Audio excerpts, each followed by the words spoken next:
Hello, YouTube. This is Uncle Barry tuning in with you today, just doing some brain dumping.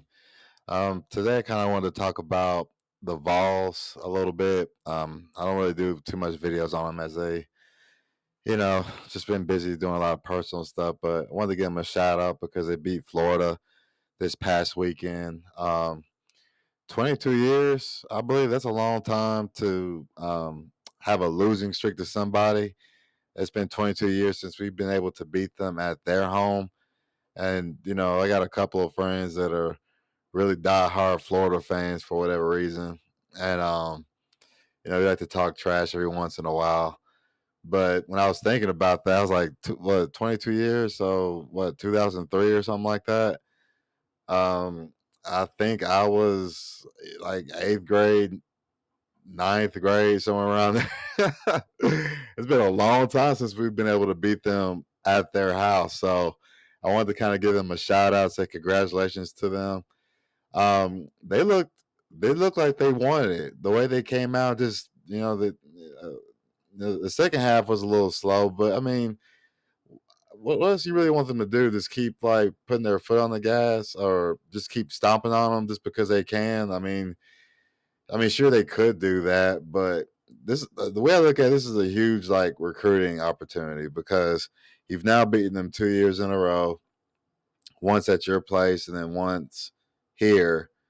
And their program, I mean, they need a coach and all that, and Tennessee has stability right for now. And so all those recruits, they're there at the game. Everybody knows that that's a big game between Tennessee and Florida. Um, Even if the programs aren't absolutely elite at the moment. But I will say that I think that just looking at how they came out and they were focused, they looked like they communicated well. Offense was popping, but the defense played really well too. And I made a video a couple of weeks ago about, I think it was, to why Tennessee had lost a couple of games, and it had to do with preparation and distractions from the off season. But I wanted to wait and kind of talk about it in this video, um, only because I feel like it's all relevant. I mean, Boo Carter is a recent case for the program of distractions getting in the way sometimes. To me, it looked like the defense played a lot more smoother without him on the field. And why is that? It's not because Boo Carter's not talented, but when you're a distraction, again, I'm not in that locker room, but we've all been in like maybe toxic work environments before, right? And so when there's like a couple, two, three people who are just toxic, you know what I mean? Like, it can really throw off the vibe of a place sometimes. Now, I'm not saying Boo did or didn't do anything because I wasn't there.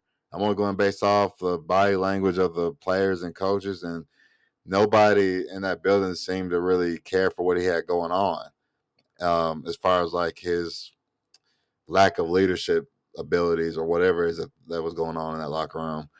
To my understanding, there was like maybe a couple of fights or whatever. I don't know, but I mean that's typical. I mean, people get into skirmishes or whatever, but it's when you're trying to assert yourself as the leader of a team, but your actions aren't positive towards the team building. It's not just about you. There's 11 people on the field. You know what I mean? You can try to go out there by yourself and do it all by yourself, but you're going to get crushed. You know what I mean? And so, me personally, I've kind of watched Boo since he was in high school. Why? Because my nephew played against him in a couple of high school games or whatever. And just from what I could see during those times watching him on the field back then, he just seemed kind of like a me, myself, and I kind of a player. And you have those, but again, the way I took from that was you quit on us, and then our defense looks a lot more better without you. Is what I looked at it. So you were what I thought you were, was a distraction. Nico was a distraction, and so I'll say this: I believe Aguilar may be coming back next year. At least I hope he is. And I think if they go into the portal and get some pretty good defensive pieces, because we have a lot of talent coming back on the offense next year, this team could be pretty lit next year if they can stay focused and not and just leave all this distraction thing. There's a reason why I say give my all for Tennessee. If you don't mean it, don't say it. But seriously, I think if you just stay there, it will save you a lot of trouble. It'll keep you out of a lot of trouble because you'll be focused on what's better for the team and not just you. You know what I mean? And so, anyways, congratulations. It's been a long time, 22 years, but finally got that monkey off our back. And hopefully they can keep building, finish off the year strong and beat Vanderbilt. That Diego guy, he's been talking a lot of trash, like pretty much since this summer. And I would love to see Tennessee go out and just shut him up, man. I mean, he's talked a lot of trash. Let him know why Vanderbilt will always be little brother. Go Vols.